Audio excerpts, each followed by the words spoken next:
covering climate, weather, and the industrial enterprise from Penn State Meteorology. Here is Up in the Air. Welcome to another episode of Up in the Air. I'm Vivian Rennie. And I'm Mike Susko. We have a very full weekend here at Penn State planned. There's the Lion Leadership Conference that our very own Chris Landolfi is incredibly excited for. And there's also EMEX, which I am very excited for. Are you ready? I am definitely ready to show all the accepted high school seniors here around the College of Earth and Mineral Science and to show them what we have to offer for them the next 4 years. It's going to be really fun. It is going to be a fantastic weekend. We have lots planned for them. They're even going to be touring our very own Up in the Air studio this weekend. And now we have stories on Mars, brainwaves, and Easter Island, along with Chris Landolfi at the Climate Wall. We have all that and more, but first, here's Update in the Air.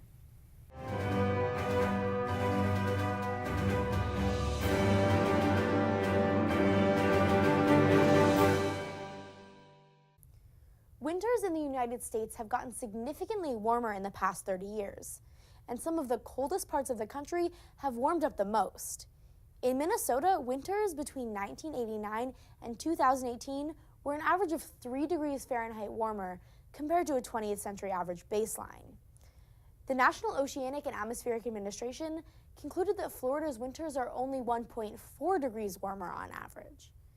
Though it may not always feel like it, warmer winters have become more common across most of the country. The most significant temperature increases can be seen in the northern Great Plains, from Montana to Michigan. Temperatures have warmed up particularly quickly because of the dry winter conditions. The pattern of warming shown here is largely consistent with global trends. In general, northern latitudes are warming much faster than southern latitudes. Milder winters may sound welcome, but some consequences include increased range for pests and allergens, disruptions in growing seasons, and decreased water availability. As many people already know, the brain is an essential organ for survival. It allows us to focus on everyday tasks throughout our lives. Composed of nerve cells, the brain uses electricity to send messages between the cells. Brain waves are created by the coordinated firing of huge collections of nerve cells, known as neural oscillations. Researchers have argued about whether these waves have a purpose. Some suggest that they are an inevitable, but a useless byproduct of the signals that really matter, the individual messages between the cells.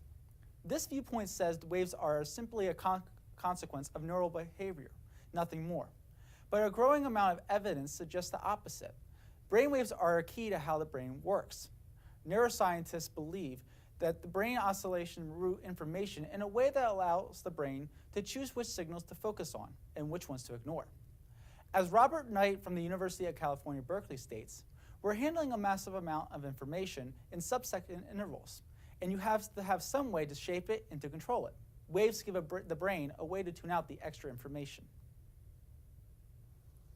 Centuries ago, Easter Island civilization collapsed, but the statues left behind are a reminder of the power of these ancient people. Now, many of the remains of the civilization may be erased. The United Nations warns of a sea level rise rapidly eroding Easter Island's coast. At only 15 miles across, the island is ringed with the well-known Moai statues. Many of these statues serve as tombs for ancestors. With some climate models projecting 5 feet of sea level rise, scientists fear that storms and waves now pose an increased threat. Similar fates are faced by islanders throughout the Pacific. Some islands may become uninhabitable in less than a generation, forcing inhabitants to become refugees. On Easter Island, both the future and the past are being threatened. The archaeological sites on the island are the backbone of the tourism industry. Islands like this are always the first to face climate change, and more often than not, face the most catastrophic consequences. On Earth, clouds are formed when water vapor condenses on a particle called a cloud condensation nuclei, or CCN. The particles provide a necessary surface for water vapor to condense. While water vapor can condense to liquid water without a surface, the necessary relative humidities are unattainable in the Earth's atmosphere. Similar situations occur on other worlds too. On Mars, for example, charged particles or ions of magnesium from the cosmic dust can trigger the formation of tiny ice crystals to help form clouds. For decades, rovers and satellites have captured images of wispy clouds made from carbon dioxide ice. The interesting part of that is cloud-bearing layer in the Martian atmosphere is negative 184 to negative 220 degrees Fahrenheit. Carbon dioxide clouds form on their own around negative 364 degrees Fahrenheit. It is suspected bits of the magnesium interact with the carbon dioxide gas to form magnesium carbonate. These charged particles could attract water molecules, creating the clouds. The world's largest refugee camp, a temporary home to more than 500,000 people, faces a looming disaster as early as April when the first monsoon storm hits. Nearly 600,000 Rohingya Muslim refugees live in the camp in southern Bangladesh. Cyclones that occur from March to July would considerably worsen the situation beyond the dangers of flooding and landslides. The Rohingyas mega camp is the most urgent example of recent calamities worldwide. A huge influx of desperate people fleeing war or persecution, only to face natural disasters. The hills originally forested are now bare, leaving nothing to hold the soil together as rainwater rushes downhill, quickly destroying low-lying settlements. Southeastern Bangladesh is already one of the wettest locations worldwide, averaging more than 12 feet of rain per year. With a warming climate, even more rain is expected. The UN is preparing to relocate roughly 100,000 refugees from the mega camp in hopes to alleviate some of the stress that the monsoon will bring to the refugees. Located between Russia and China lies the country of Mongolia. Between the years 2000 and 2010, a harsh drought struck the region. It was suspected the drought was unprecedented and primarily the result of human-caused climate change. However, tree rings suggest that the dry spell, while extremely rare in severity, was not unheard of in natural climate variability. The recent dry spell was the most severe since records have been kept, but the tree rings suggest that an even more severe drought appeared around 800. However, computer models still suggest we can thank elevated temperatures for about 1/3 of the drought's severity.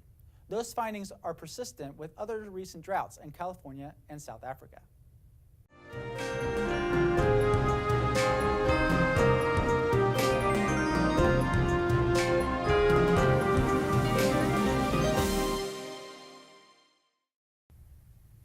Welcome back to the show. We now have a special feature from Matt Ludwig on Western snowpack.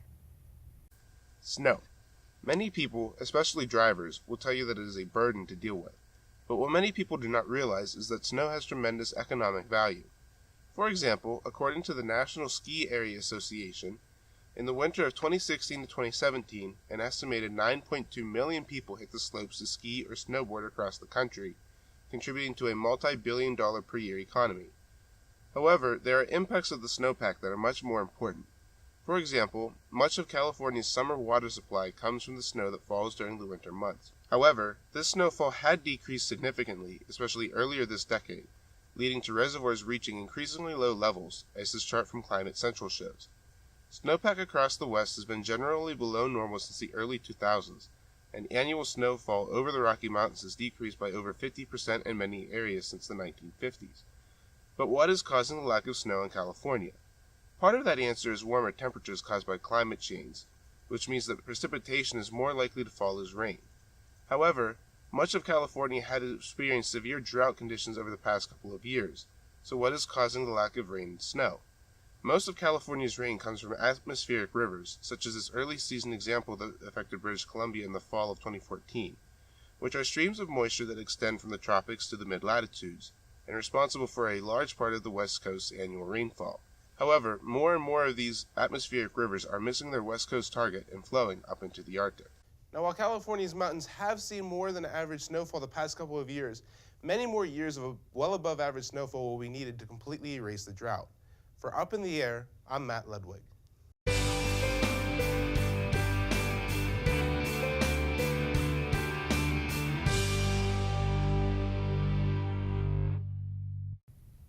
Welcome back to the show. So, Mike, we've seen a significant amount of snow this winter. What's your favorite wintertime activity? My favorite wintertime activity would be skiing, mostly because it's the only one I can do without falling down all the time. What about you? That's fair. I absolutely love any wintertime activity, but especially skiing. That's really my favorite. We have Chris Landolfi here in the studio, and he's going to tell us if it's time to put all of our winter activities into hibernation. Chris? Well, I'm not sure the girl from Colorado really wants me to tell her that spring is here, but the good news for you is that it's not really been feeling that way just yet. And as we go into the next week, we see our average high for March 22nd at 49, our average low still below freezing at 30.